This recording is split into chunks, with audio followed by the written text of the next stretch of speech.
honorable professeur Mbata,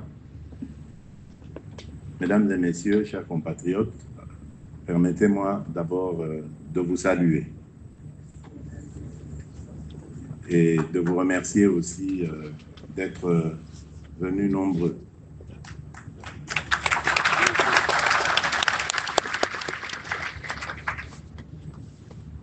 Mon adresse de ce soir va s'étaler sur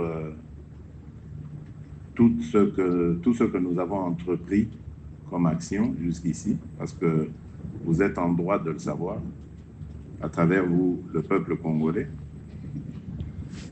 Mais également, je vais aussi faire un constat par rapport à ce que j'observe autour de moi, à travers mes compatriotes et à travers l'environnement même, tant national qu'international. Je vais parler avec vous, vous dire ce que j'ai sur le cœur.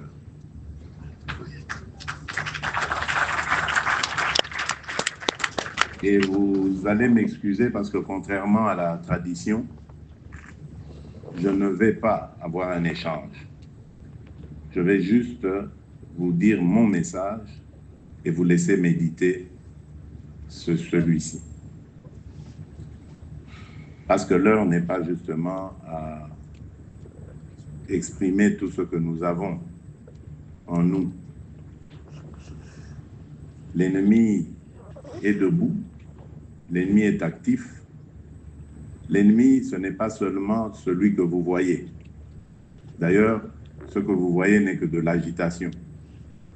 On a pris quelques esprits faibles de nos compatriotes et on les a placés devant pour donner une illusion de quelque chose.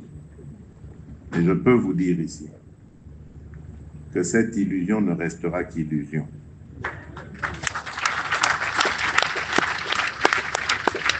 Elle ne se transformera pas en réalité. Parce que nous n'allons pas perdre ce combat. Je l'ai dit depuis le début, croyez-moi, je le maintiens. Je savais que l'ennemi était très fort. Mais nous sommes encore plus forts que lui. Seulement, je crois que, comme toujours, malheureusement, nous sommes distraits. Les Congolais, nous risquons beaucoup de choses parce que nous sommes tout simplement distraits. Distraits par nos petites querelles intestines, distraits par la manipulation, justement, de l'ennemi.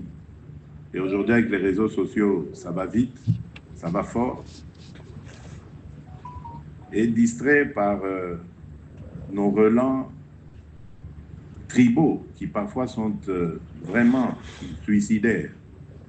C'est pour ça, depuis que je suis à la tête de ce pays, je n'ai cessé de prêcher l'unité entre nous.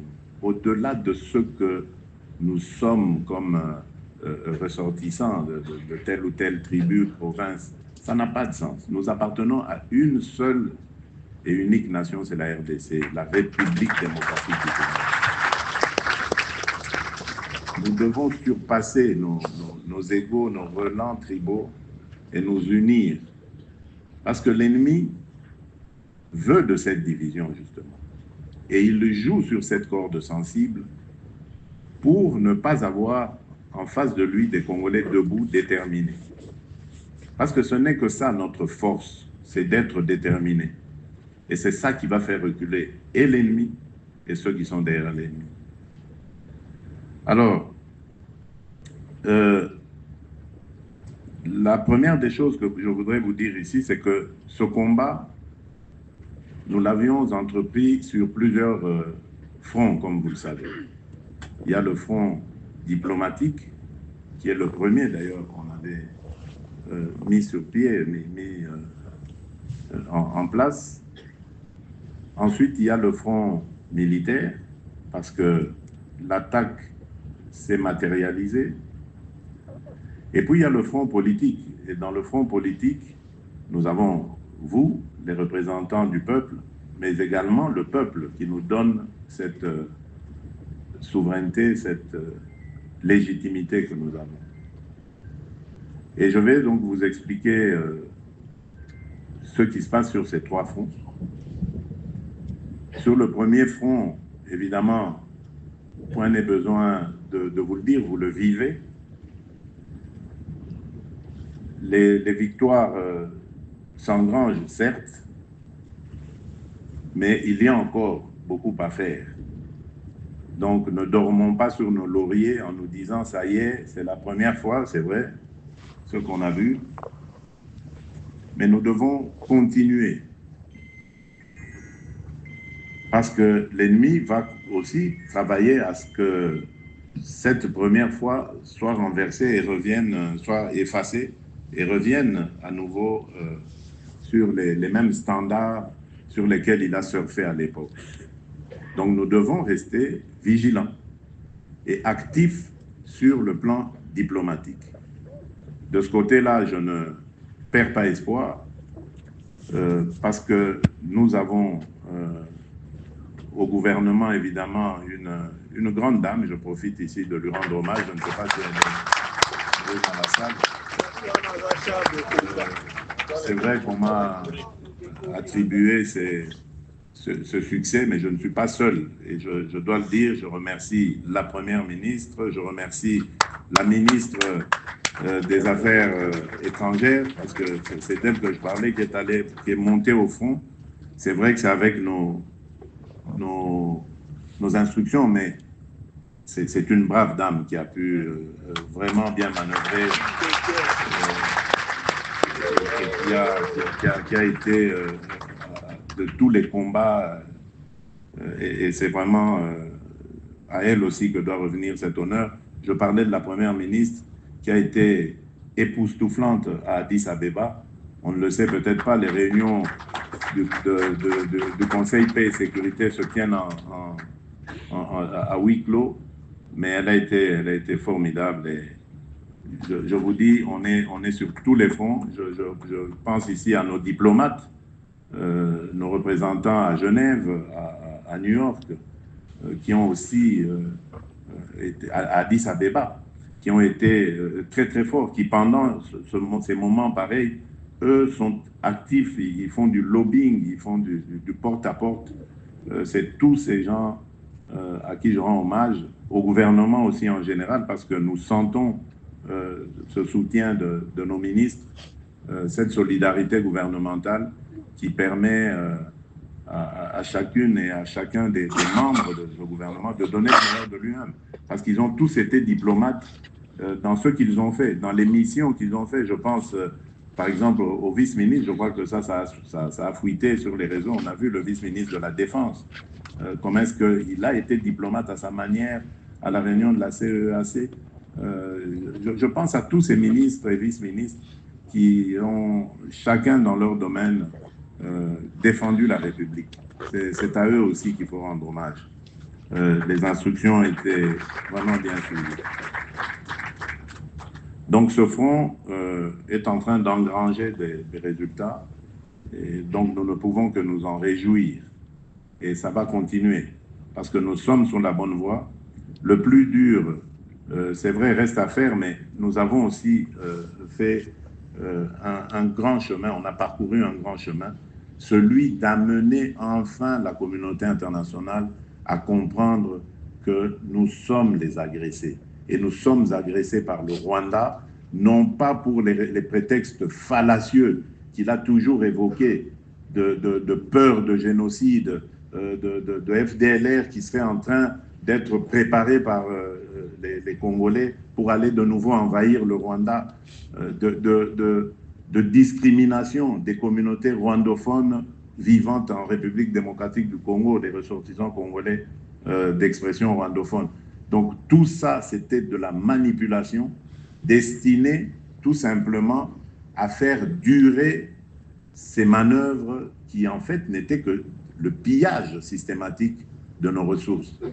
Et il y a beaucoup de choses derrière ça. Malheureusement, je ne pourrais pas m'étaler sur ces histoires, mais j'ai compris que le combat va être rude, le combat va être terrible, parce que le Rwanda n'est pas seul, vous pouvez vous l'imaginer. Et ce silence pendant 30 ans qui a été gardé, ben, ce n'est pas par hasard, ce n'est pas pour rien, ce n'est pas parce que Kagame est le plus beau des hommes, non.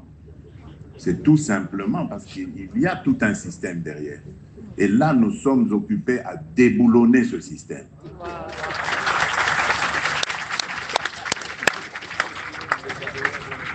Ensuite, il y a le front militaire. Et là, il y a beaucoup à dire.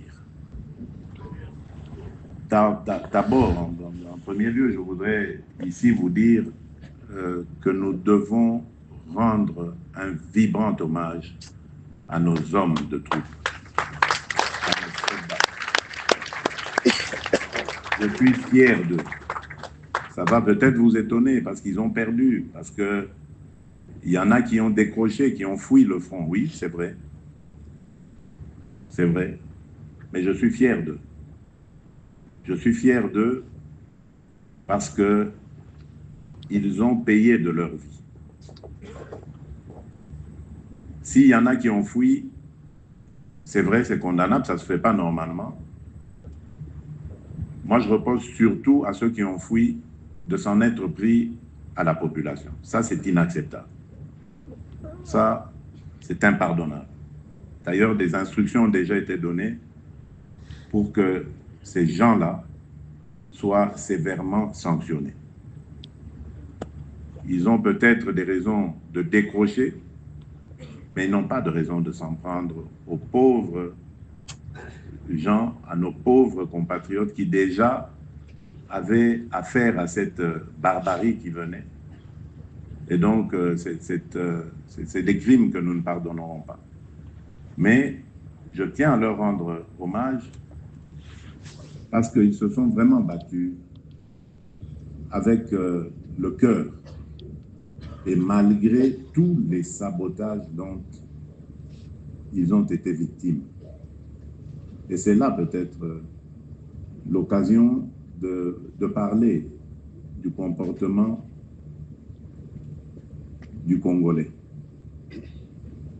Sachez une chose, ces agresseurs ne sont pas plus forts que nous. Pas du tout. Et même, ils ont peur de nous. Et il y en a beaucoup qui sont tombés sur le champ de bataille. Mais nos forces sont trahies de l'intérieur. Tous ceux qui sont chargés de les encadrer ont pris de l'argent. Soit n'ont pas fait parvenir ce qu'ils devaient faire parvenir à nos forces pour les encadrer. Imaginez-vous que des hommes de troupes au front se retrouvent sans soutien pendant une semaine, sans ravitaillement, sans instruction même pour dire qu'est-ce qu'on fait après, et qui voient venir finalement l'adversité, l'hostilité. Ils n'ont pas d'autre choix que de se replier. C'est pour ça que je dis, ce sont des braves, mais il ne faut pas encourager ceux qui, en se repliant, s'énervaient, ils exprimaient leur colère sur de pauvres citoyens qu'ils étaient pourtant chargés de protéger. Ça, c'est inacceptable. Mais les vraies responsabilités sont au sein même de l'encadrement de nos forces armées. C'est là que tout s'est joué. C'est là que tout a été boutiqué, en complicité évidemment avec des compatriotes, pour retourner nos hommes, les décourager. Et nous sommes donc en train de reconstituer tout ça. L'objectif étant désormais de monter une armée qui sera suffisamment professionnelle, mais surtout suffisamment prise en charge. Et pour cela, Des instructions ont déjà été données très clairement au gouvernement. D'abord de doubler la prime, la solde, mais également d'accorder une prime significative, on parle de 500 $, si je ne m'abuse, à chacun de nos soldats qui sera au front. Mais ça ne s'arrêtera pas là. Il y a une refonte qui va devoir être nécessaire, refonte totale de notre armée. Malheureusement, c'était en 2022 que j'allais entamer ces réformes, et c'est au moment où l'ennemi a décidé de nous attaquer. Est-ce qu'il était au courant de cela? Je ne sais pas. Mais c'est depuis lors qu'on nous fait cette guerre. Parce qu'on ne veut pas justement que la République démocratique du Congo possède une armée qui serait alors là suffisamment dissuasive pour pouvoir maintenir l'intégrité de son sol. On a besoin toujours que notre armée soit fragile, et malheureusement, c'est depuis, si vous vous souvenez, on a fait ensemble l'histoire, on a parcouru ensemble l'histoire de notre République. C'est depuis 1997, lorsque le régime du maréchal Mobutu a été renversé, que notre armée a été complètement démantelée.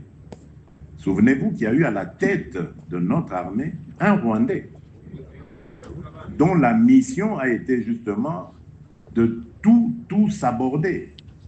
Et même nos camps, tels que les camps de Kotakoli, tout ça, ont été pillés systématiquement. Tout a été pris et envoyé au Rwanda. Donc c'est pour vous dire que la stratégie, elle était déjà bien montée et elle consistait à complètement anéantir tout système de défense de la RDC. Et c'est pour ça que vous avez vu que dans toutes ces crises qu'il y a eu, à chaque fois, on aboutissait toujours par des brassages et des mixages.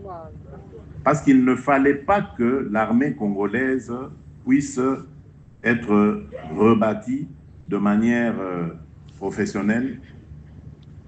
Il fallait l'infiltrer et l'affaiblir de l'intérieur.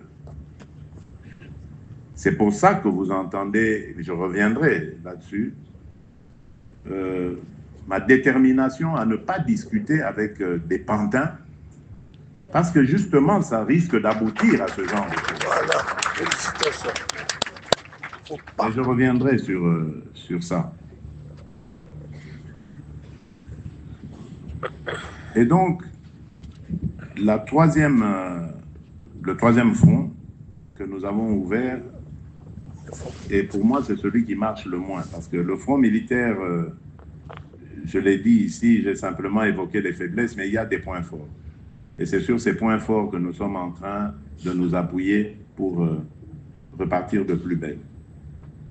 Mais le troisième front, c'est celui qui me déçoit, je dois vous l'avouer. Lorsque j'ai bâti cette union sacrée, je me rappelle, je vous ai dit, ne soyons pas distraits. Ne soyons pas distraits parce que ceux qui voudront mettre à genoux ce pays, ils vont passer par nous, la classe politique. Et ils vont compter sur notre distraction pour dépiécer le Congo et pouvoir mieux le dominer. Et je crois que nous sommes en train de leur servir le plat qu'ils voulaient justement pour en arriver là. Par notre quasi-silence. Quasi. Parce qu'il y a des braves. Je ne vais pas tous les citer, mais le VPM Jean-Pierre Bemba,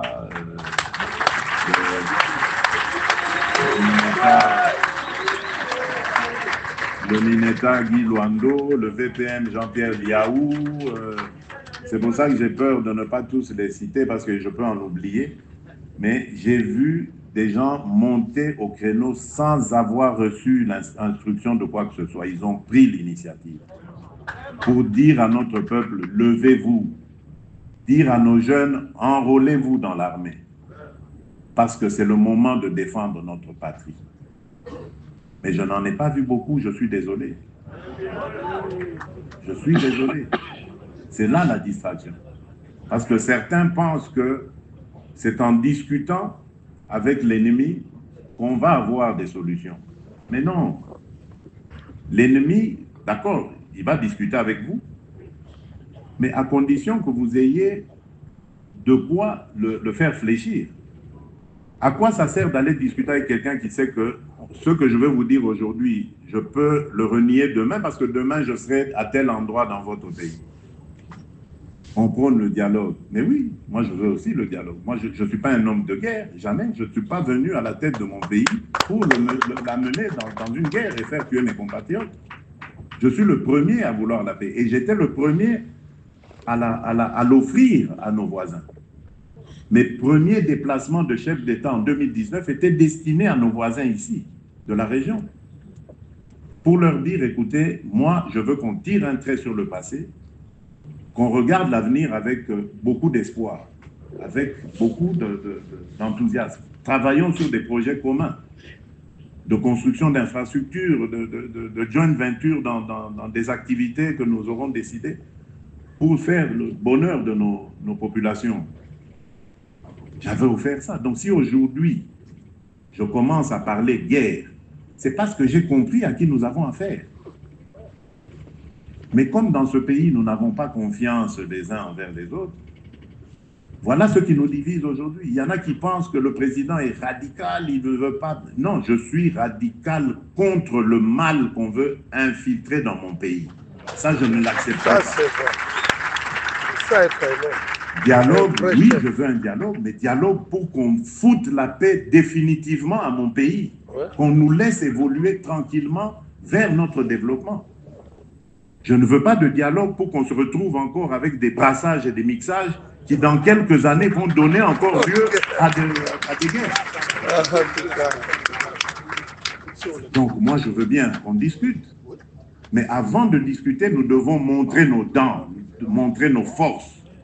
Et comme ça, nous allons discuter d'égal à égal. Pas de dominant à dominant. Vous n'obtiendrez rien en discutant de dominant en dominant. Plutôt mourir que d'aller autour d'une table en perdant, en étant perdant dans le statut, en ayant le statut de perdant. Parce que là, on va vous manger, mais vraiment sans problème. Et c'est pour ça que moi, j'avais dit, je ne veux pas discuter avec des pantins. Les pantins ne vont jamais parler de leurs problèmes. Les pantins, quand ils sont en face de vous, ils vont répéter le message de leur maître. Alors, tant qu'à faire, je préfère parler avec leur maître. Et quand vous avez vu, nous avons parlé avec leur maître. Nous sommes arrivés au 15 décembre. Qu'est-ce qui s'est passé? Il a fui. Il a fui parce que l'étau était en train de se resserrer sur lui. Il savait que ce jour-là, s'il était venu, ça sonnait le glas de toutes les aventures qu'il a menées en République démocratique du Congo.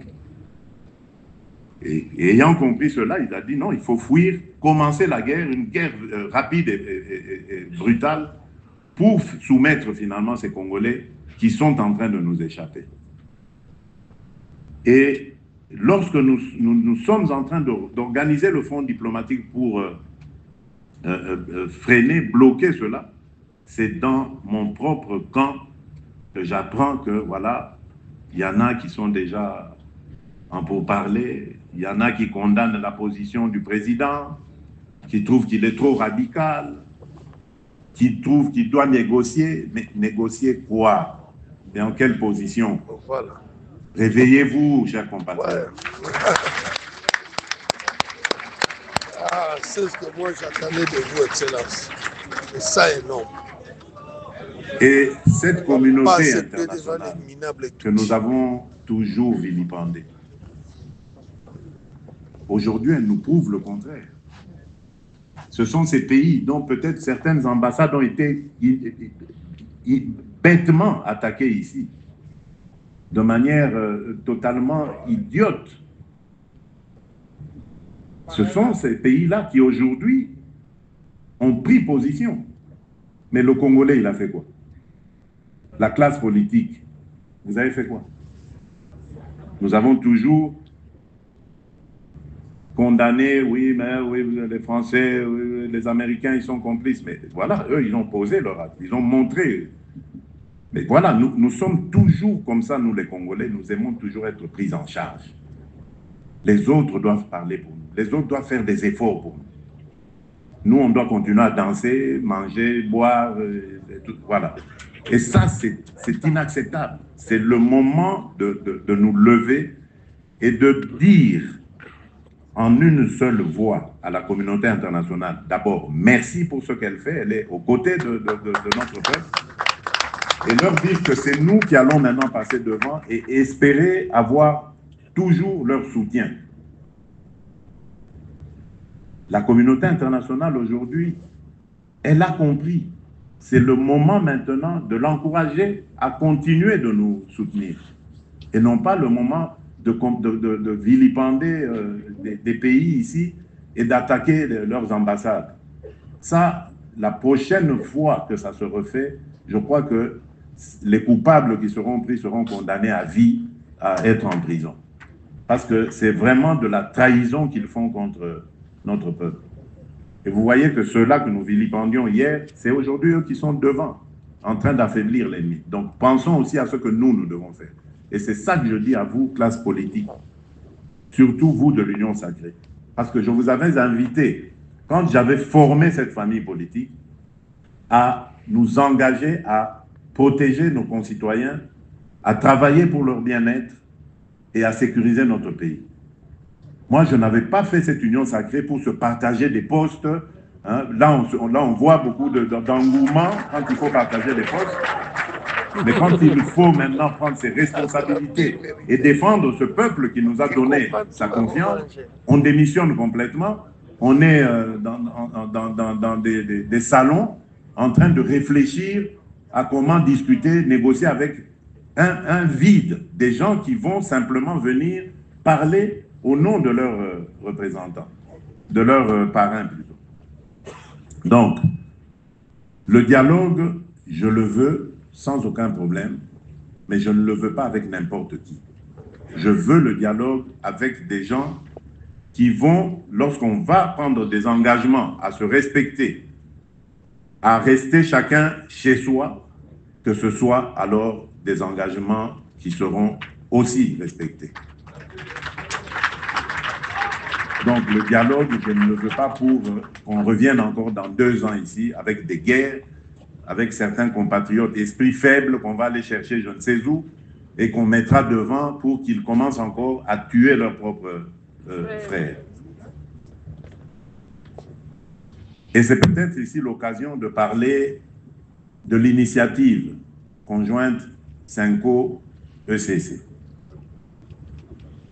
J'ai, comme vous, appris à travers les médias qu'il y avait ce pacte social pour la paix, initiative louable, qui était proposée par ces hommes de Dieu. Et donc, lorsqu'ils ont demandé à me rencontrer, je n'ai pas refusé. Directement, j'ai accepté. Mais 2 jours avant, j'ai vu dans les médias que Monseigneur Chollet avait parlé de venir à l'appel du président au dialogue, etc.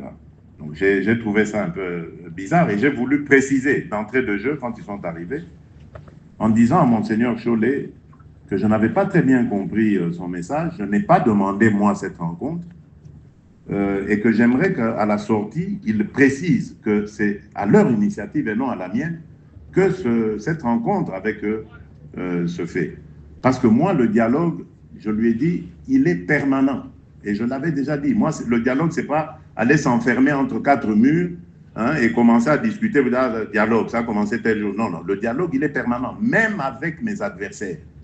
Ma main est toujours tendue pour le dialogue. Parce que je sais que je ne suis pas parfait. je sais que dans ma gouvernance, il peut y avoir des problèmes que d'autres peuvent voir et que moi je ne vois pas forcément. Et ce serait bien de parler avec tout le monde parce que nous appartenons à un même pays. Nous voulons son bonheur. Donc, nous ne pouvons pas nous dire, moi, c'est moi qui ai la vérité, les autres. Non, c'est pour ça que mon dialogue, il est permanent. Alors, ils ont compris ça. Il m'a expliqué que c'était une mauvaise interprétation des médias. Je dis, OK, c'est bon. Puis on a discuté, je vous épargne le contenu. Mais moi, j'avais posé mes questions lorsque j'ai entendu. J'ai dit, OK, votre initiative, elle est louable. Mais moi, permettez-moi de vous poser une question. La première, c'est de savoir, vous situez votre initiative où dans l'actuel processus qui est impulsé par la région. Et nous étions à quelques jours de la réunion conjointe là, qui a eu lieu à Dar es Salaam entre la SADC et la East African Community. Je dis, voilà, nous avons plusieurs initiatives. Il y a d'abord le processus de Luanda et celui de Nairobi. Aujourd'hui, ils sont certes alignés, mais restent toujours distincts et sous le chapeau maintenant d'un seul médiateur, c'est-à-dire le président João Lourenço. Nous avons, je dis dans quelques jours, nous aurons l'initiative conjointe EAC-SADC. Bon, vous êtes où là? Vous la situez où? Ils ont donné une réponse qui m'a indiqué qu'ils se posaient aussi des questions. Hein, donc, ils l'ont dit, voilà, c'est pour ça qu'on vient vous voir, parce que, bon, voilà. Donc, à vous de faire aussi un effort pour comprendre où vous situez. Et puis, mon autre question, c'est de savoir, je dis, bon, vous parlez de Congolais qui doivent se mettre ensemble, discuter. Je suis d'accord, vous le savez. Moi, j'ai toujours été ouvert à toutes ces discussions avec les Congolais. Ça ne s'arrête pas. Mes compatriotes resteront mes compatriotes. C'est avec eux qu'on va bâtir ce pays. Je veux discuter avec tout le monde. Mais, est-ce que vous incluez dans vos interlocuteurs là, qui doivent parler avec moi, des gens qui seront soutenus par l'étranger? Parce que comment voulez-vous que je discute avec des gens qui représentent des intérêts étrangers? Et vous avez d'ailleurs suivi, il y en avait l'un d'eux là qui disait que le Kinyarwanda doit devenir aussi une langue nationale, pourquoi pas, etc. Donc c'est vraiment pour vous donner une indication sur ce à quoi nous avons affaire. Donc je dis, voilà, vous voyez ces bons hommes qui arrivent ici, à la tête d'intérêts étrangers et ennemis aussi, il faut dire. Parce que ce n'est pas des étrangers qui nous veulent du bien. Ces gens, vous les mettez autour de la table, voilà, ils vont discuter entre Congolais, alors qu'ils obéissent à un agenda venu d'ailleurs. Et nous allons arriver à des conclusions qui introduisent plutôt des desiderata de gens qui ne sont pas des Congolais. Alors, comment est-ce que vous espérez bâtir une paix durable avec ces gens? Parce que qu'est-ce qui va se passer? Comme d'habitude, à un moment donné, ils vont créer une scission dans cette histoire-là et récupérer ceux qui auront qui se seront retirés pour les organiser à nouveau et faire la guerre en disant « Ah oui, mais toutes nos revendications n'avaient pas été prises en compte dans votre histoire là-bas de dialogue. Nous recommençons. Cette fois-ci, nous nous appelons M31 ou M14 ou M je ne sais quoi. » Toujours des aventures pareilles. Et ça se fait au prix des vies de nos compatriotes. Je dis, moi, je ne discute pas avec ça. Si vous avez le temps à aller voir ces gens-là pour... voyez-les, amenez-nous leurs revendications. Et c'est ça, en fait, que je suis en train de dire ici. Discutons, oui, mais je maintiens ma position. Je ne discuterai pas avec des pantins. J'ai donné mon quitus pour que ceux qui... C'est depuis 2022, d'ailleurs, je ne comprends même pas pourquoi on me met dans cette... On veut foncièrement me mettre dans cette étiquette de réfractaire à toute discussion. J'avais dit au président Kenyatta en son temps, j'ai dit au président João Lourenço, déjà en 2022, vous voulez discuter avec ces gens-là, allez parler avec eux. et dites-moi ce que eux pensent. Mais ne me demandez pas, ni à moi, ni à mes représentants, d'aller discuter avec eux parce que c'est chercher à nous humilier. Le Congo, le grand Congo, qui va envoyer ses représentants discuter avec un groupe de pantins qui ne représentent rien, j'insiste là-dessus. Rien d'autre que des intérêts d'un pays étranger, voisin, qui veut nous faire la guerre. Alors autant parler avec ce pays-là, oui. Et c'est ce qu'on a toujours fait. Je ne comprends pas pourquoi, dans l'agenda de la communauté internationale, de la région, ce narratif revient toujours. Donc c'est à nous maintenant de faire aussi un effort pour essayer de faire démentir cela. Mais vous devez savoir que toutes ces choses, on nous l'impose parce qu'on a trouvé une certaine faiblesse en nous. Faiblesse sur le terrain, je vous ai dit, on a perdu malheureusement Goma et Bukavu, pour le moment bien sûr, mais faiblesse aussi dans notre classe politique, parce qu'il y a des gens dans notre classe politique qui vont parler aux autres en disant oui, mais c'est le président, il est trop dur, il est trop radical, il doit accepter de discuter. Mais oui, mais discuter avec qui et pourquoi? Vous comprenez pourquoi nous sommes faibles, pourquoi des gens pensent toujours qu'il y a moyen toujours d'avoir le Congolais. Que chaque Congolais a un prix. Dès qu'on met le prix, ça y est, vous l'avez acheté, pied et poing. C'est insultant. C'est humiliant. Donc nous devons faire un effort pour d'abord être unis et montrer à l'adversaire, à l'ennemi, que lorsque le peuple congolais est uni, debout, lorsque la classe politique congolaise est unie et debout, l'ennemi ne peut, aucun plan de l'ennemi ne peut passer, ne peut être réalisé.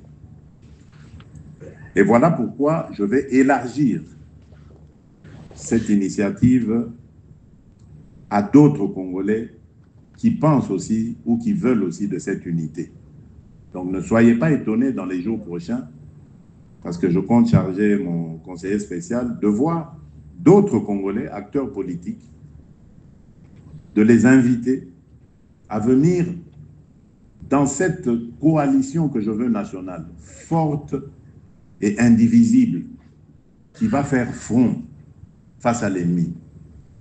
Je venais de féliciter la communauté internationale. Mais sachez que cette communauté internationale, jusqu'ici, a pu être encouragée, certes, avec notre diplomatie, mais aussi parce que les crimes commis par l'ennemi l'ont interpellé. Mais jusqu'ici, la classe politique congolaise ne s'est pas encore,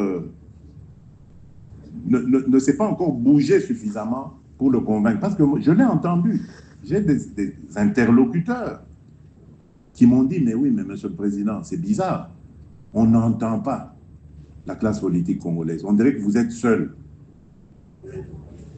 Et j'avais dit, c'est faux. À certains qui m'ont interpellé là-dessus, j'ai dit, c'est faux. Monsieur Jean-Pierre Bemba, par exemple, c'est pas n'importe qui. Monsieur, j'ai cité quelques noms, dit, voilà, c'est pas n'importe qui. Quand vous dites, je suis seul, c'est pas vrai.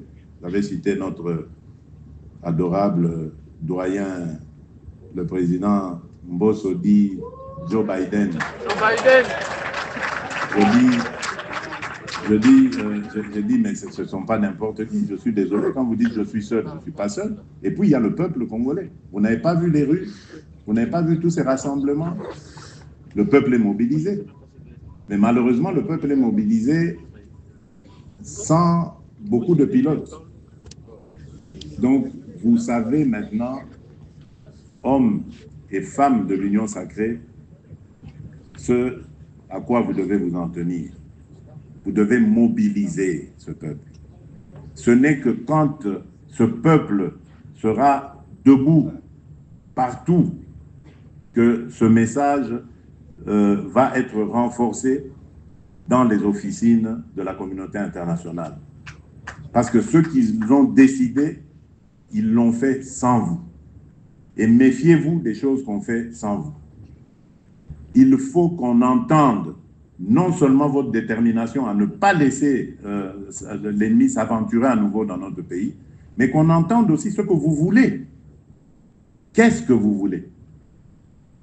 Et quand vous me laissez seul dire, voilà, moi je ne veux pas discuter avec des pantins, pendant que d'autres passent derrière pour dire non, mais le président est trop dur, il faut discuter avec eux et tout ça. Alors que ce sont des pantins. Mais vous affaiblissez ma position. Parce que là, on va dire, oui, mais il est seul, le président. Donc, allons, on fait un cessez-le-feu, et puis allez, on les met tous au dialogue.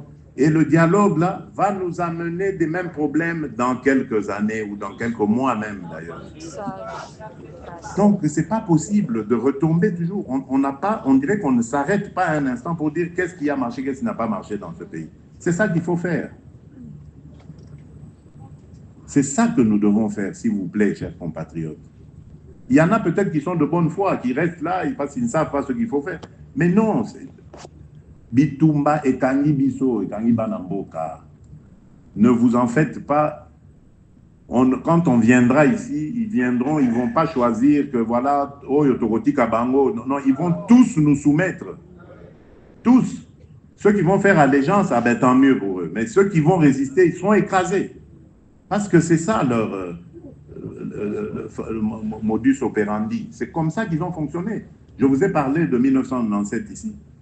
Quand ils sont arrivés, la première des choses qu'ils ont faites, c'était quoi? On met un Rwandais à la tête de l'armée. Et c'était ça l'erreur fatale. Malheureusement, lorsque le défunt le président Laurent Désiré Kabila l'a compris, c'était trop tard pour lui. Il était encerclé, terminé. C'était trop tard. Donc ne commettons pas cette erreur. D'ailleurs, ça doit nous inspirer. Il nous a envoyé un message, même si c'est à titre posthume. Mais c'est un message que le musée nous a envoyé de dire « Ne trahissons pas le Congo. » Ne trahissons pas. Retenons cette leçon pour dire « On ne le fera plus. » Et on ne doit plus le refaire. Donc, mobilisons-nous, s'il vous plaît. Et je crois encore en vous. J'ai confiance en vous, en vos capacités de mobilisation. J'ai vu ce à quoi vous étiez capable lors des élections de 2023. Maintenant, les élections sont passées. Il faut défendre la patrie. 73% de nos compatriotes m'ont fait confiance. Nous ne devons pas les décevoir. Nous avons plus de 80 ou 90% de l'Assemblée nationale, du Sénat. Nous ne devons pas décevoir nos compatriotes. On n'a pas été aux élections comme dans un jeu, mais nous avons été aux élections pour sauvegarder les vies de nos compatriotes et leur garantir le bien-être. Si nous avons des choses qui ont été ou qui ne se sont pas bien passées, l'Union sacrée est là pour analyser et réorienter les choses. Et d'ailleurs, je profite de l'occasion pour dire que la semaine prochaine, je vais demander au secrétaire permanent de présenter maintenant la nouvelle direction de cette Union sacrée qui va devoir... qui va devoir maintenant prendre les choses en main de manière efficiente et impulser vraiment un rythme régulier à notre famille politique. Je ne perds pas espoir et je vous demande aussi de ne pas perdre espoir. De ne pas perdre espoir, au contraire, nous sommes du bon côté de l'histoire et nous sommes du côté de la victoire aussi. Rien n'est perdu. Même pour Goma et Bukavu, rien n'est perdu. Je vous en conjure. Donc, ne baissez pas les bras. Nous avons perdu une bataille, 2 batailles, peu importe, mais nous ne perdrons pas la guerre. Donc, il est temps de vous réveiller, il est temps de vous remuer. Parce que le Congolais, le peuple congolais a besoin de nous, il a besoin de vous. Donc ne me décevez pas, s'il vous plaît. Faisons vraiment cet effort collectif qui est nécessaire pour notre relèvement. Donc, comme je l'ai dit, j'ai été d'ailleurs inspiré pour cela par mon propre leader, mon père, en 1996, lorsqu'il s'est levé, lorsque les premiers signes de l'invasion, de l'agression ont été clairs. Il s'est levé alors qu'il était dans l'opposition radicale, une opposition dans laquelle d'ailleurs le défunt maréchal Mobutu l'avait placé, parce qu'on est, vous souvenez-vous, on sortait de la CNS, Conférence nationale souveraine, donc on devait aller vers une transition et puis à des élections. Puis, le jeu politique a fait que Étienne Tshisekedi a été écarté. Mais n'empêche, il s'est surpassé en disant, peu importe les divergences que nous avons, je vais voir le maréchal, parler avec lui en compatriote, parce que la nation est en danger, le pays est en danger. Et moi, je me souviens, à l'époque, nous étions en Europe, nous sommes allés l'accueillir, et on lui a posé la question, mais qu'est-ce que tu fais? Le régime est finissant là-bas, c'est fini, qu'est-ce que tu veux sauver encore?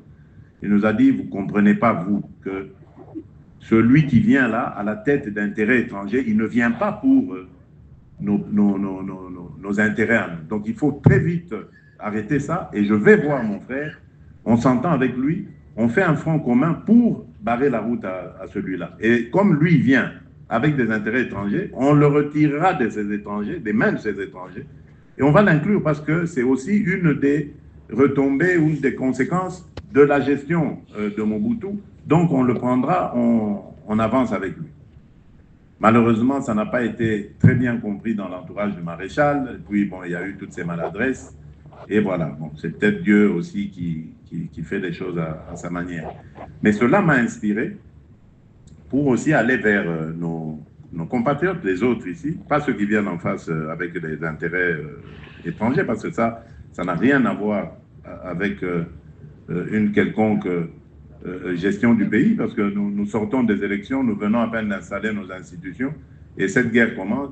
Ça a tout à voir avec ceux qui nous font la guerre pour nous voler nos minerais. Ça n'a rien à voir avec une gestion politique chaotique, faux. Ceux qui nous volent nos minerais veulent continuer leur commerce néfaste. C'est tout. Et pour ça, il faut inventer 1001 raisons pour justifier le fait qu'on veut faire la guerre. Et prendre un fils du pays, frustré, et avancer avec lui.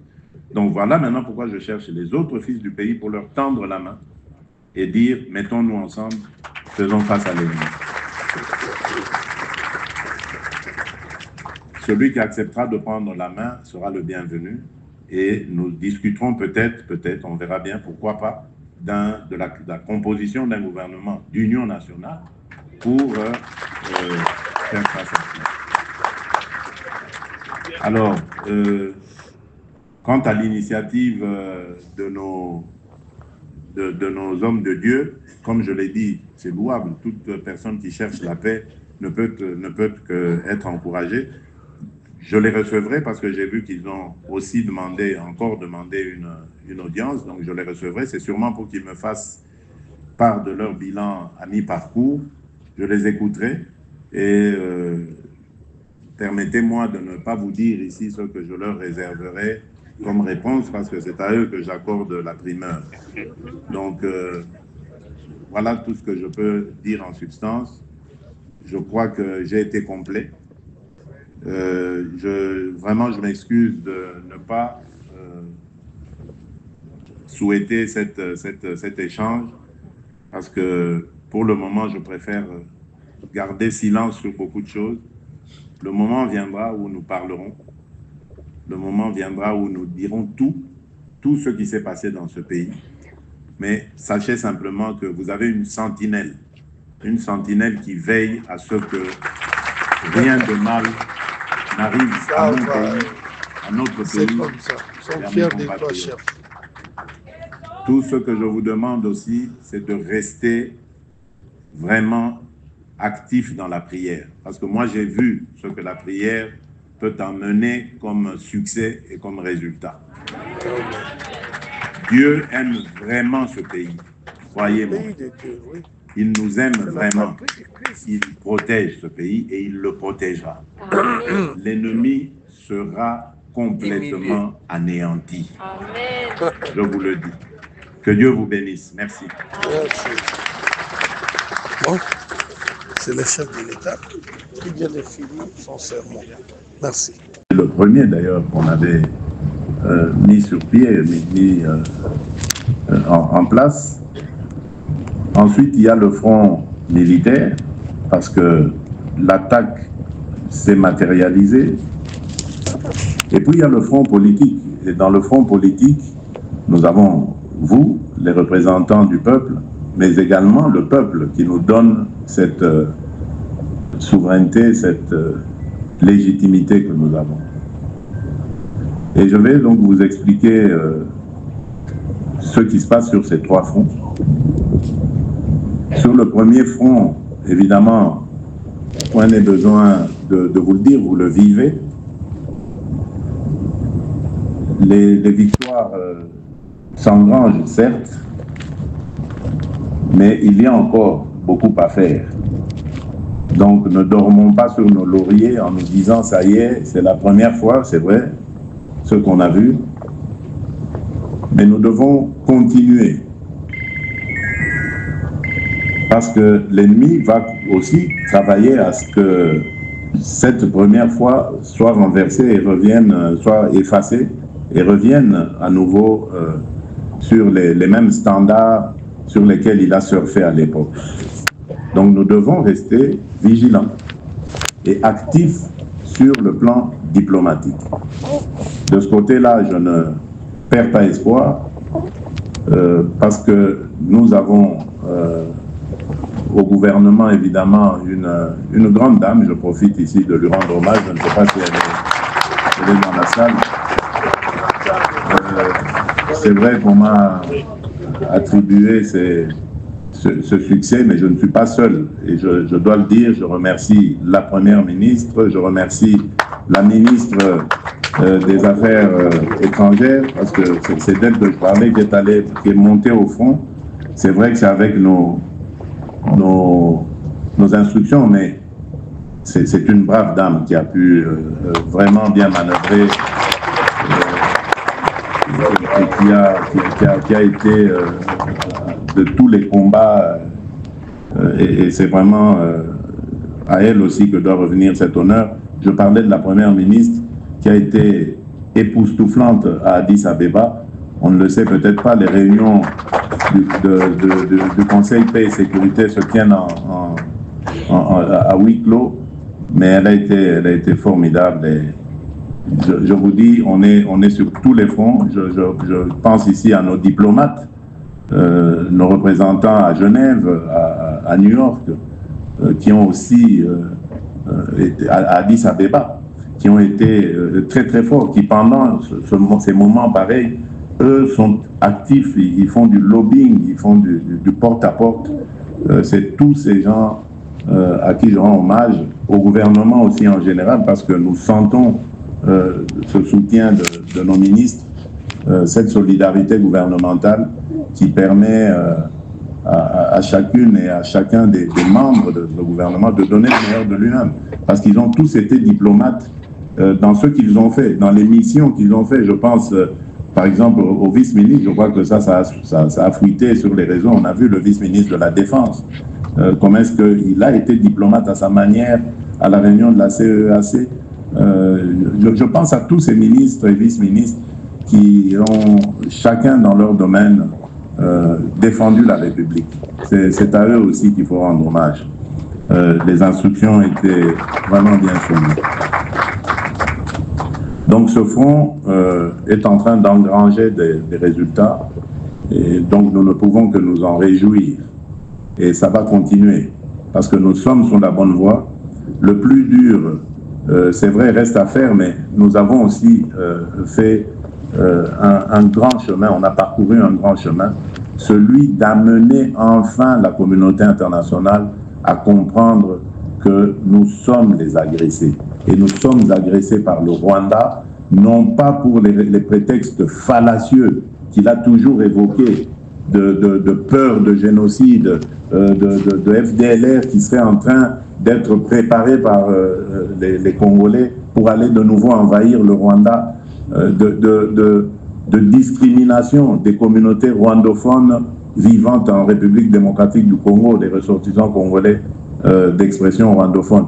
Donc tout ça, c'était de la manipulation destinée tout simplement à faire durer ces manœuvres qui en fait n'étaient que le pillage systématique de nos ressources. Et il y a beaucoup de choses derrière ça. Malheureusement, je ne pourrais pas m'étaler sur ces histoires, mais j'ai compris que le combat va être rude, le combat va être terrible, parce que le Rwanda n'est pas seul, vous pouvez vous l'imaginer. Et ce silence pendant 30 ans qui a été gardé, ce n'est pas par hasard, ce n'est pas pour rien, ce n'est pas parce que Kagame est le plus beau des hommes, non.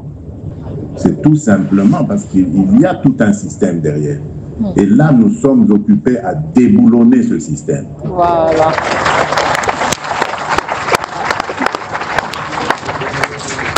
Ensuite, il y a le front militaire.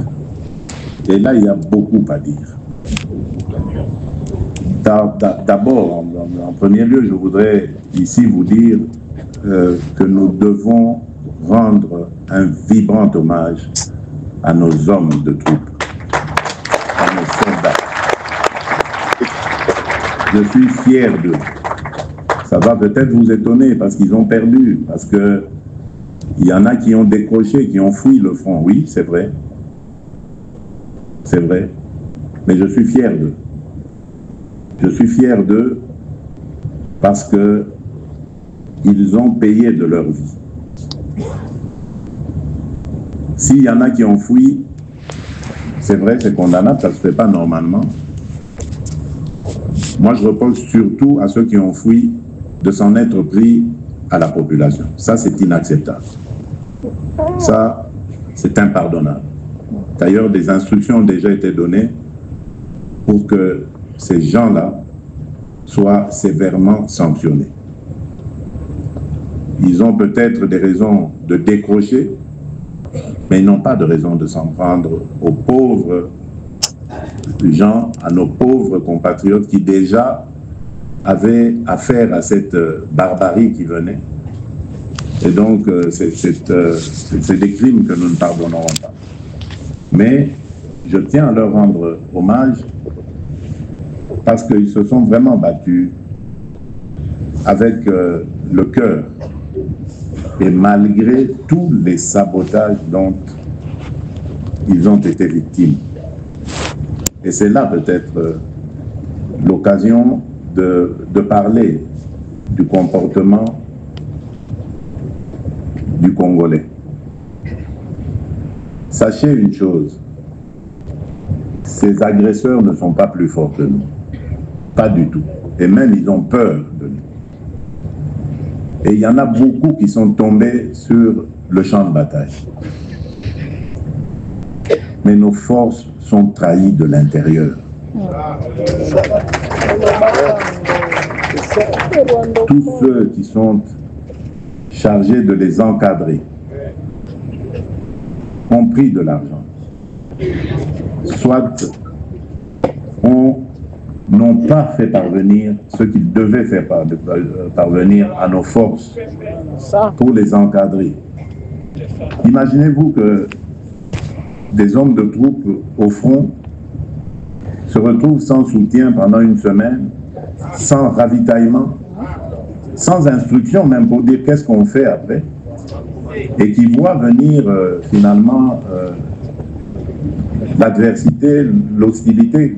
Ils n'ont pas d'autre choix que de se replier.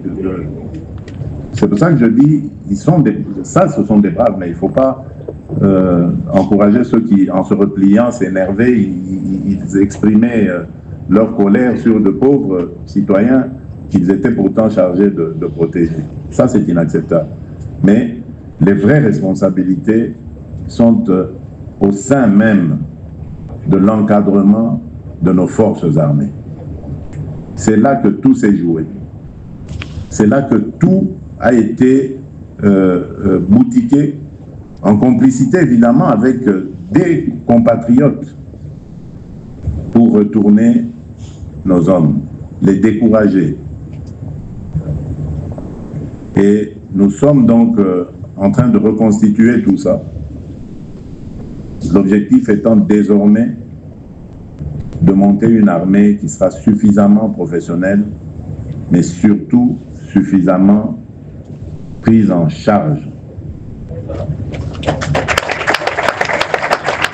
Et pour cela, des instructions ont déjà été données très clairement au gouvernement. D'abord de doubler la prime de la solde, mais également d'accorder une prime significative, on parle de 500 $ si je ne m'abuse, à chacun de nos soldats qui sera au front. Mais ça ne s'arrêtera pas là. Il y a une refonte qui va devoir être nécessaire, refonte totale de notre armée. Malheureusement, c'était en 2022 que j'allais entamer ces réformes, et c'est au moment où l'ennemi a décidé de nous attaquer. Est-ce qu'il était au courant de cela? Je ne sais pas. Mais c'est depuis lors qu'on nous fait cette guerre. Parce qu'on ne veut pas justement que la République démocratique du Congo possède une armée qui serait alors là suffisamment dissuasive pour pouvoir maintenir l'intégrité de son sol.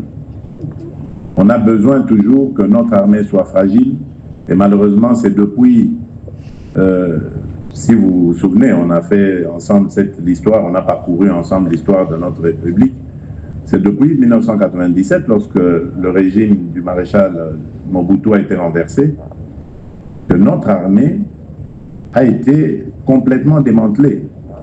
Souvenez-vous qu'il y a eu à la tête de notre armée un Rwandais, dont la mission a été justement de tout s'aborder.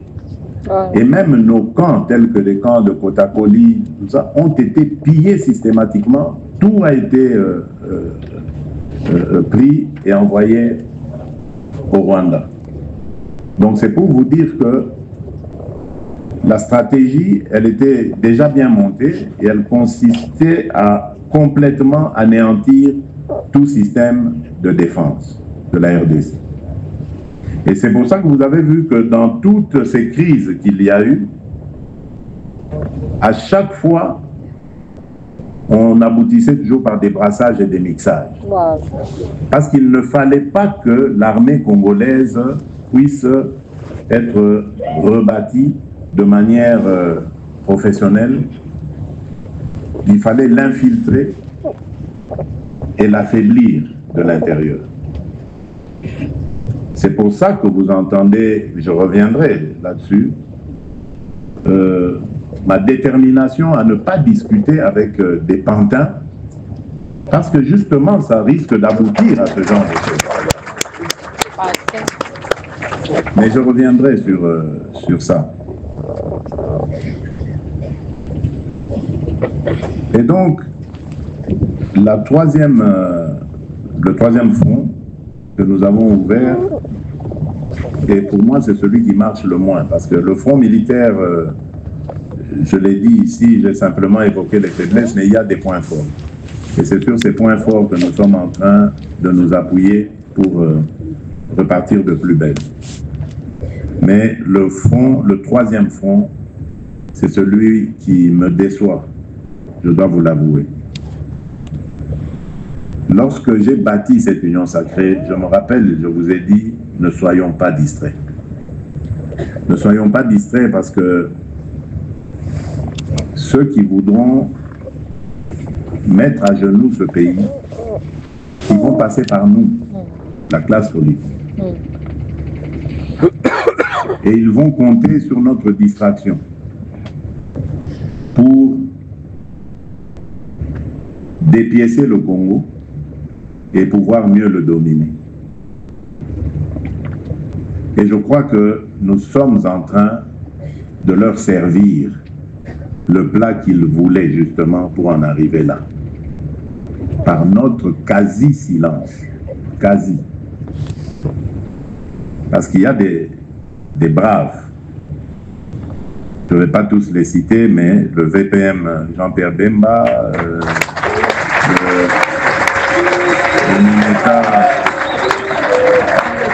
le Mineta Guy Luando, le VPM Jean-Pierre Liaou. C'est pour ça que j'ai peur de ne pas tous les citer parce que je peux en oublier. Mais j'ai vu des gens monter au créneau sans avoir reçu l'instruction de quoi que ce soit. Ils ont pris l'initiative pour dire à notre peuple, levez-vous. Dire à nos jeunes, enrôlez-vous dans l'armée. Parce que c'est le moment de défendre notre patrie. Mais je n'en ai pas vu beaucoup, je suis désolé. Je suis désolé. C'est là la distraction. Parce que certains pensent que c'est en discutant avec l'ennemi qu'on va avoir des solutions. Mais non. L'ennemi, d'accord, il va discuter avec vous, mais à condition que vous ayez de quoi le faire fléchir. À quoi ça sert d'aller discuter avec quelqu'un qui sait que ce que je veux vous dire aujourd'hui, je peux le renier demain parce que demain je serai à tel endroit dans votre pays. On prône le dialogue. Mais oui, moi je veux aussi le dialogue. Moi je ne suis pas un homme de guerre, jamais. Je ne suis pas venu à la tête de mon pays pour l'amener dans une guerre et faire tuer mes compatriotes. Je suis le premier à vouloir la paix. Et j'étais le premier à l'offrir à nos voisins. Mes premiers déplacements de chef d'État en 2019 étaient destinés à nos voisins ici, de la région. Pour leur dire, écoutez, moi je veux qu'on tire un trait sur le passé, qu'on regarde l'avenir avec beaucoup d'espoir, avec beaucoup d'enthousiasme. Travaillons sur des projets communs, de construction d'infrastructures, de joint venture dans des activités que nous aurons décidées pour faire le bonheur de nos populations. J'avais offert ça. Donc si aujourd'hui, je commence à parler guerre, c'est parce que j'ai compris à qui nous avons affaire. Mais comme dans ce pays, nous n'avons pas confiance les uns envers les autres, voilà ce qui nous divise aujourd'hui. Il y en a qui pensent que le président est radical, il ne veut pas... Non, je suis radical contre le mal qu'on veut infiltrer dans mon pays. Ça, je ne l'accepterai pas.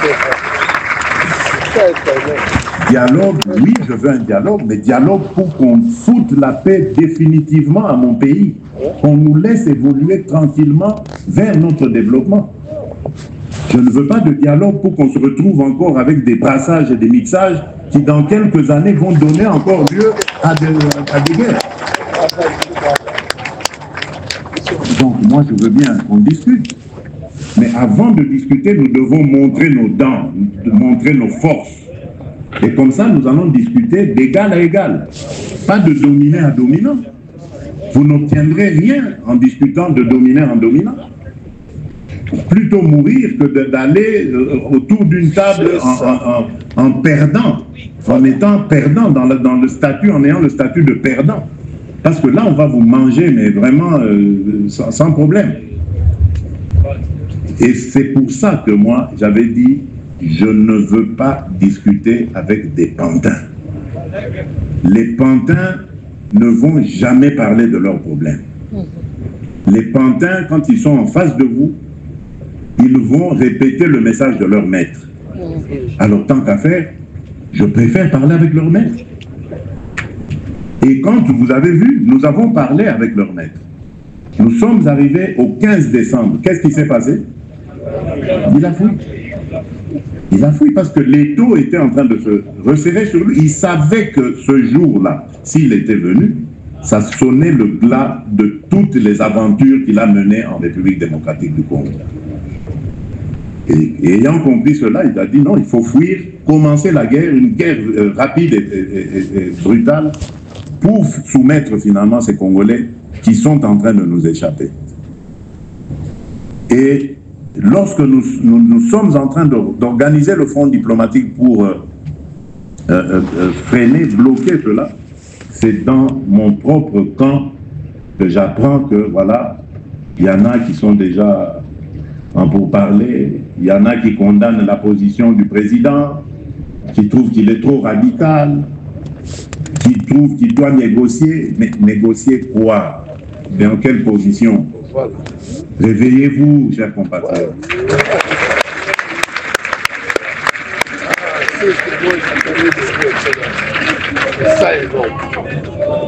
Et cette communauté internationale que nous avons toujours vilipendée, aujourd'hui, elle nous prouve le contraire. Ce sont ces pays dont peut-être certaines ambassades ont été bêtement attaquées ici, de manière totalement idiote. Ce sont ces pays-là qui aujourd'hui ont pris position. Mais le Congolais, il a fait quoi? La classe politique, vous avez fait quoi? Nous avons toujours condamné, oui, mais oui, les Français, oui, les Américains, ils sont complices. Mais voilà, eux, ils ont posé leur acte, ils ont montré. Mais voilà, nous sommes toujours comme ça, nous les Congolais, nous aimons toujours être pris en charge. Les autres doivent parler pour nous, les autres doivent faire des efforts pour nous. Nous, on doit continuer à danser, manger, boire, tout, voilà. Et ça, c'est inacceptable. C'est le moment de nous lever et de dire en une seule voix à la communauté internationale, d'abord, merci pour ce qu'elle fait, elle est aux côtés de notre peuple, et leur dire que c'est nous qui allons maintenant passer devant et espérer avoir toujours leur soutien. La communauté internationale aujourd'hui, elle a compris. C'est le moment maintenant de l'encourager à continuer de nous soutenir. Et non pas le moment de vilipender des pays ici et d'attaquer leurs ambassades. Ça, la prochaine fois que ça se refait, je crois que les coupables qui seront pris seront condamnés à vie à être en prison. Parce que c'est vraiment de la trahison qu'ils font contre notre peuple. Et vous voyez que ceux-là que nous vilipendions hier, c'est aujourd'hui eux qui sont devant, en train d'affaiblir l'ennemi. Donc pensons aussi à ce que nous devons faire. Et c'est ça que je dis à vous, classe politique, surtout vous de l'Union Sacrée. Parce que je vous avais invité, quand j'avais formé cette famille politique, à nous engager à protéger nos concitoyens, à travailler pour leur bien-être et à sécuriser notre pays. Moi, je n'avais pas fait cette union sacrée pour se partager des postes. Hein. Là, on voit beaucoup d'engouement quand il faut partager les postes. Mais quand il faut maintenant prendre ses responsabilités et défendre ce peuple qui nous a donné sa confiance, on démissionne complètement. On est dans des salons en train de réfléchir à comment discuter, négocier avec un vide, des gens qui vont simplement venir parler au nom de leurs représentants, de leurs parrains plutôt. Donc, le dialogue, je le veux sans aucun problème, mais je ne le veux pas avec n'importe qui. Je veux le dialogue avec des gens qui vont, lorsqu'on va prendre des engagements à se respecter, à rester chacun chez soi, que ce soit alors des engagements qui seront aussi respectés. Donc le dialogue, je ne le veux pas pour qu'on revienne encore dans 2 ans ici avec des guerres, avec certains compatriotes esprits faibles qu'on va aller chercher je ne sais où et qu'on mettra devant pour qu'ils commencent encore à tuer leurs propres frères. Et c'est peut-être ici l'occasion de parler de l'initiative conjointe Synco-ECC. J'ai, comme vous, appris à travers les médias qu'il y avait ce pacte social pour la paix, initiative louable, qui était proposée par ces hommes de Dieu. Et donc, lorsqu'ils ont demandé à me rencontrer, je n'ai pas refusé. Directement, j'ai accepté. Mais 2 jours avant, j'ai vu dans les médias que Monseigneur Chollet avait parlé de venir à l'appel du président, au dialogue, etc. Donc j'ai trouvé ça un peu bizarre et j'ai voulu préciser d'entrée de jeu quand ils sont arrivés en disant à Monseigneur Chollet que je n'avais pas très bien compris son message, je n'ai pas demandé moi cette rencontre et que j'aimerais qu'à la sortie, ils précisent que c'est à leur initiative et non à la mienne que cette rencontre avec eux se fait.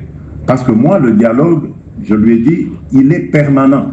Et je l'avais déjà dit, moi, le dialogue, c'est pas aller s'enfermer entre quatre murs et commencer à discuter, le dialogue, ça a commencé tel jour. Non, non, le dialogue, il est permanent, même avec mes adversaires. Ma main est toujours tendue pour le dialogue. Parce que je sais que je ne suis pas parfait. Je sais que dans ma gouvernance, il peut y avoir des problèmes que d'autres peuvent voir et que moi, je ne vois pas forcément. Et ce serait bien de parler avec tout le monde parce que nous appartenons à un même pays. Nous voulons son bonheur. Donc, nous ne pouvons pas nous dire, moi, c'est moi qui ai la vérité, les autres. Non, c'est pour ça que mon dialogue, il est permanent. Alors, ils ont compris ça. Il m'a expliqué que c'était une mauvaise interprétation des médias. Je dis, ok, c'est bon. Puis on a discuté, je vous épargne le contenu. Mais moi, j'avais posé mes questions lorsque j'ai entendu ça. J'ai dit, ok, votre initiative, elle est louable. Mais moi, permettez-moi de vous poser une question. La première, c'est de savoir, vous situez votre initiative où dans l'actuel processus qui est impulsé par la région. Et nous étions à quelques jours de la réunion conjointe là, qui a eu lieu à Dar es Salaam entre la SADC et la East African Community. Je dis, voilà, nous avons plusieurs initiatives. Il y a d'abord le processus de Luanda et celui de Nairobi. Aujourd'hui, ils sont certes alignés, mais restent toujours distincts et sous le chapeau maintenant d'un seul médiateur, c'est-à-dire le président João Lourenço. Nous avons, je dis dans quelques jours, nous aurons l'initiative conjointe EAC-SADC. Bon, vous êtes où là? Vous la situez où? Ils ont donné une réponse qui m'a indiqué qu'ils se posaient aussi des questions. Hein, donc ils l'ont dit, voilà, c'est pour ça qu'on vient vous voir, parce que, bon, voilà. Donc, à vous de faire aussi un effort pour comprendre où vous situez le... Et puis, mon autre question, c'était de savoir, je dis, bon, vous parlez de Congolais qui doivent se mettre ensemble, discuter. Je suis d'accord, vous le savez. Moi, j'ai toujours été ouvert à toutes ces discussions avec les Congolais. Ça ne s'arrête pas. Mes compatriotes resteront mes compatriotes. C'est avec eux qu'on va bâtir ce pays. Je veux discuter avec tout le monde. Mais, est-ce que vous incluez dans vos interlocuteurs là, qui doivent parler avec moi, des gens qui seront soutenus par l'étranger? Parce que comment voulez-vous que je discute avec des gens qui représentent des intérêts étrangers? Et vous avez d'ailleurs suivi, il y en avait l'un d'eux là qui disait que le Kinyarwanda doit devenir aussi une langue nationale, pourquoi pas, etc. Donc c'est vraiment pour vous donner une indication sur ce à quoi nous avons affaire. Donc je dis, voilà, vous voyez ces bons hommes qui arrivent ici, à la tête d'intérêts étrangers et ennemis aussi, il faut dire. Parce que ce n'est pas des étrangers qui nous veulent du bien.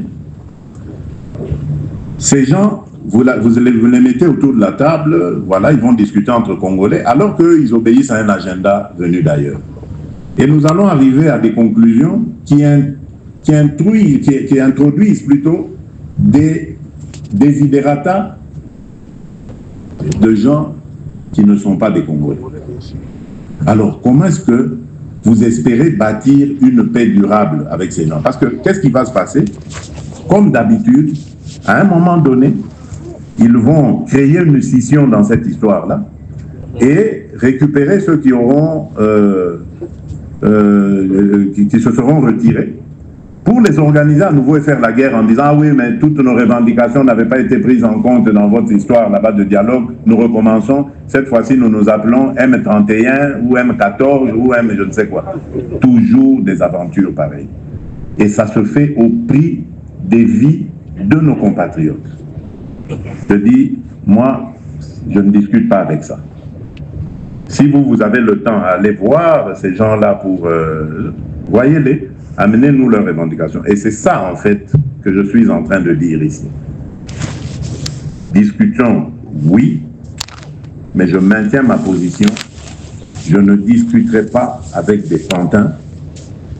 J'ai donné mon quitus pour que ceux qui... C'est depuis 2022, d'ailleurs, je ne comprends même pas pourquoi on me met dans cette... On veut foncièrement me mettre dans cette étiquette de réfractaire à toute discussion. J'avais dit au président Kenyatta en son temps, j'ai dit au président Joao Lourenço, déjà en 2022, vous voulez discuter avec ces gens-là, allez parler avec eux et dites-moi ce que eux pensent.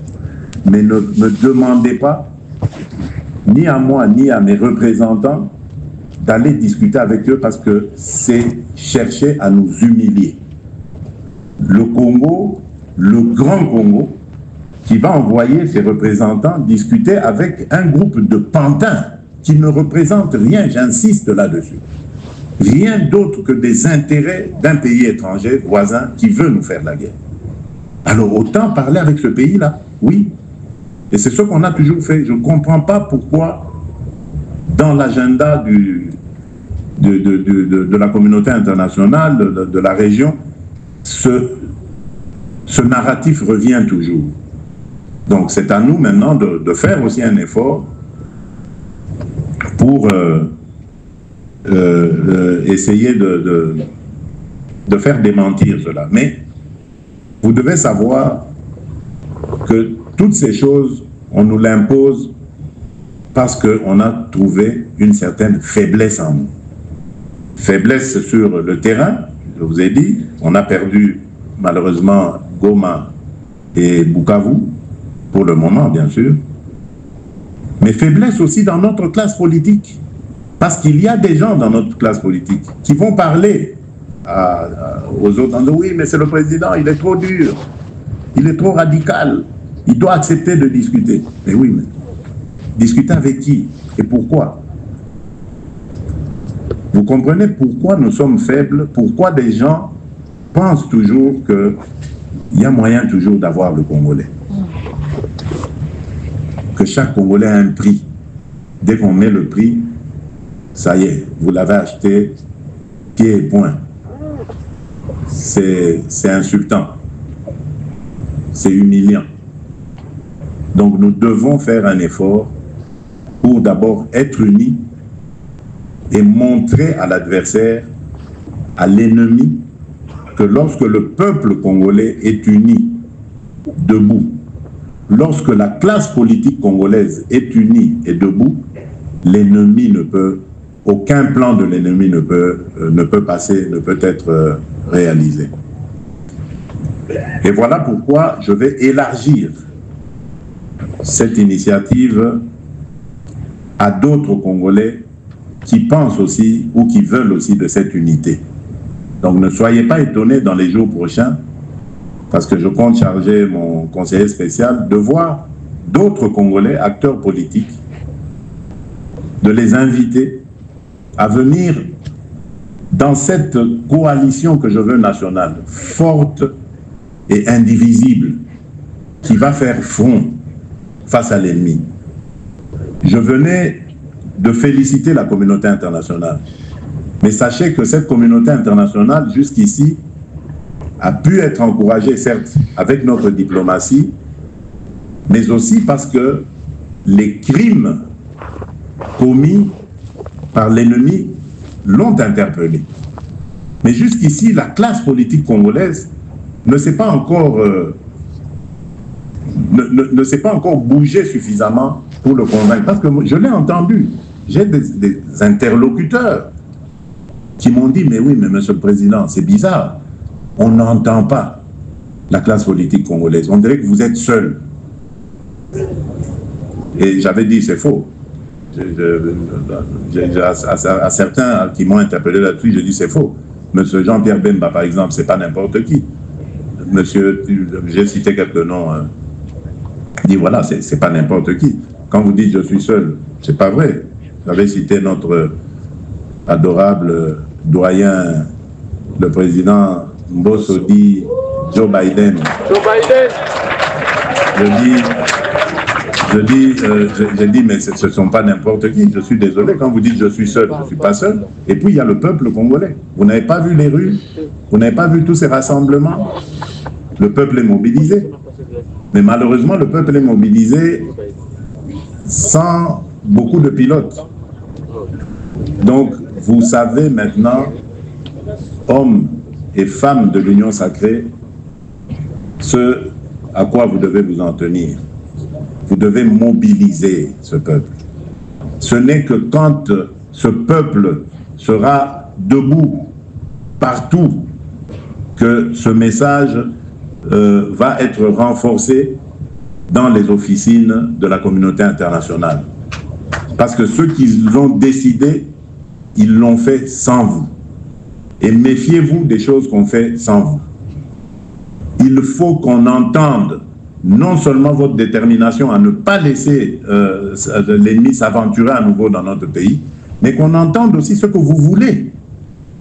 Qu'est-ce que vous voulez? Et quand vous me laissez seul dire, voilà, moi je ne veux pas discuter avec des pantins, pendant que d'autres passent derrière pour dire non, mais le président est trop dur, il faut discuter avec eux et tout ça. Alors que ce sont des pantins. Mais vous affaiblissez ma position. Parce que là, on va dire, oui, mais il est seul, le président. Donc, allons, on fait un cessez-le-feu, et puis allez, on les met tous au dialogue. Et le dialogue, là, va nous amener des mêmes problèmes dans quelques années ou dans quelques mois même, d'ailleurs. Donc, c'est pas possible de retomber toujours. On dirait qu'on ne s'arrête pas un instant pour dire qu'est-ce qui a marché, qu'est-ce qui n'a pas marché dans ce pays. C'est ça qu'il faut faire. C'est ça que nous devons faire, s'il vous plaît, chers compatriotes. Il y en a peut-être qui sont de bonne foi, qui restent là, parce qu'ils ne savent pas ce qu'il faut faire. Mais non, Bitumba et Kangi Biso et Kangi Banamboka. Ne vous en faites pas. Quand on viendra ici, ils viendront, ils ne vont pas choisir que voilà, oh, Yotoroti Kabango. Non, ils vont tous nous soumettre. Tous. Ceux qui vont faire allégeance, ah ben, tant mieux pour eux. Mais ceux qui vont résister, ils seront écrasés. Parce que c'est ça leur modus operandi. C'est comme ça qu'ils ont fonctionné. Je vous ai parlé de 1997 ici. Quand ils sont arrivés, la première des choses qu'ils ont faites, c'était quoi? On met un Rwandais à la tête de l'armée. Et c'était ça l'erreur fatale. Malheureusement, lorsque le défunt président Laurent Désiré Kabila l'a compris, c'était trop tard pour lui. Il était encerclé, terminé. C'était trop tard. Donc ne commettons pas cette erreur. D'ailleurs, ça doit nous inspirer. Il nous a envoyé un message, même si c'est à titre posthume. Mais c'est un message que le musée nous a envoyé de dire « Ne trahissons pas le Congo. » Ne le trahissons pas.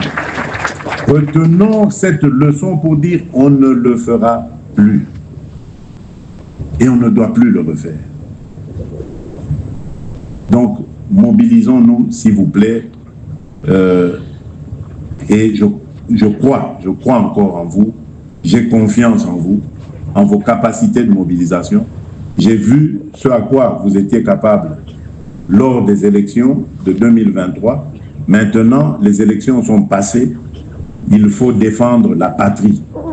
73% de nos compatriotes m'ont fait confiance, nous ne devons pas les décevoir. Nous avons plus de 80 ou 90% de l'Assemblée nationale, du Sénat. Nous ne devons pas décevoir nos compatriotes. On n'a pas été aux élections comme dans un jeu, mais nous avons été aux élections pour sauvegarder les vies de nos compatriotes et leur garantir le bien-être. Si nous avons des choses qui ont été ou qui ne se sont pas bien passées, l'Union sacrée est là pour analyser et réorienter les choses. Et d'ailleurs, je profite de l'occasion pour dire que la semaine prochaine, je vais demander au secrétaire permanent de présenter maintenant la nouvelle direction de cette Union sacrée qui va devoir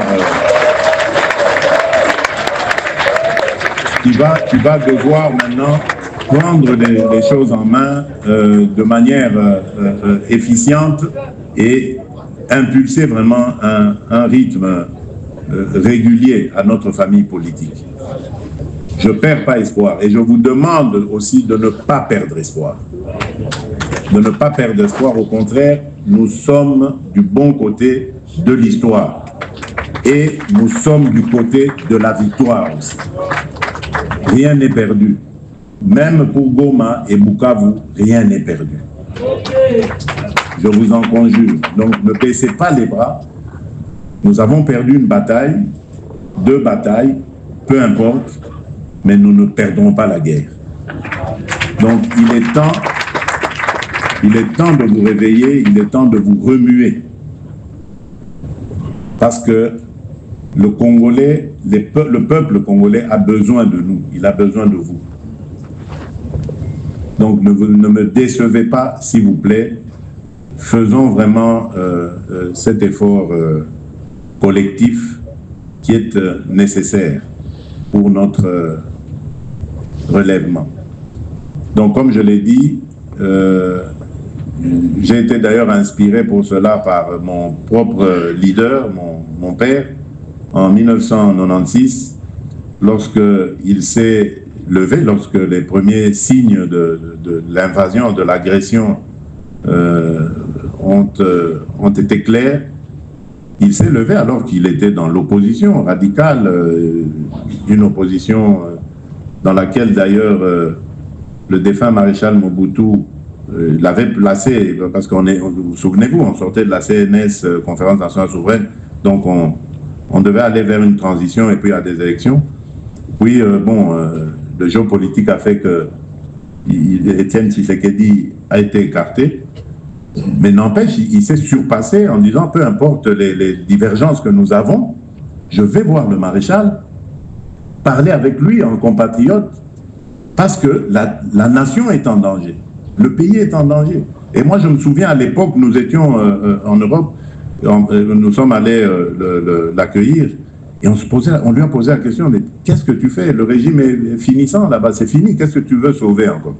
Il nous a dit, vous ne comprenez pas, vous, que celui qui vient là, à la tête d'intérêts étrangers, il ne vient pas pour nos intérêts à nous. Donc il faut très vite arrêter ça, et je vais voir mon frère, on s'entend avec lui, on fait un front commun pour barrer la route à celui-là. Et comme lui vient avec des intérêts étrangers, on le retirera de ces étrangers, des mêmes ces étrangers, et on va l'inclure parce que c'est aussi une des retombées, une des conséquences de la gestion de Mobutu. Donc on le prendra, on avance avec lui. Malheureusement, ça n'a pas été très bien compris dans l'entourage du maréchal, et puis bon, il y a eu toutes ces maladresses, et voilà, bon, c'est peut-être Dieu aussi qui fait les choses à sa manière.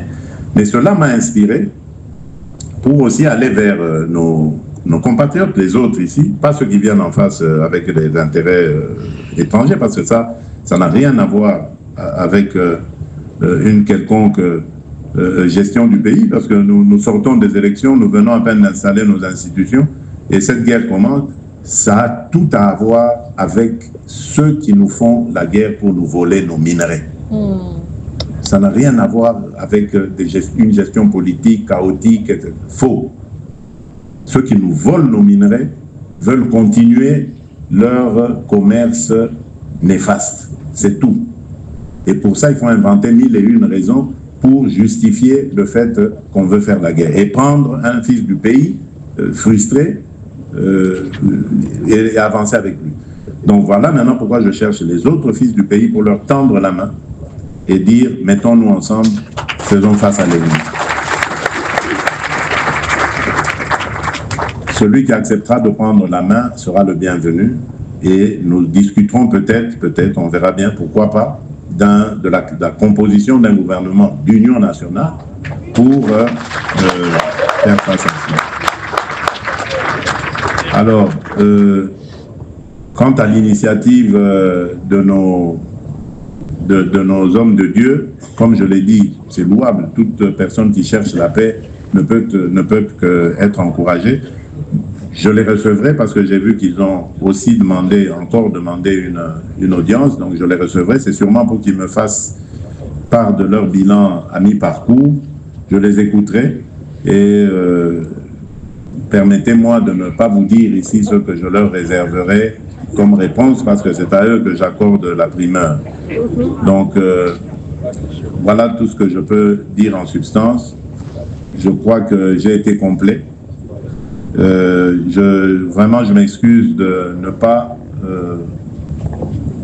souhaiter cet échange parce que pour le moment, je préfère garder silence sur beaucoup de choses. Le moment viendra où nous parlerons. Le moment viendra où nous dirons tout ce qui s'est passé dans ce pays. Mais sachez simplement que vous avez une sentinelle qui veille à ce que rien de mal n'arrive à mon pays, à notre pays et à mes compatriotes.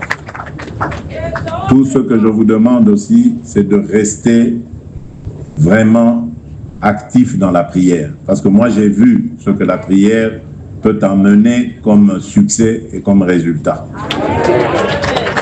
Dieu aime vraiment ce pays, croyez-moi. Il nous aime vraiment.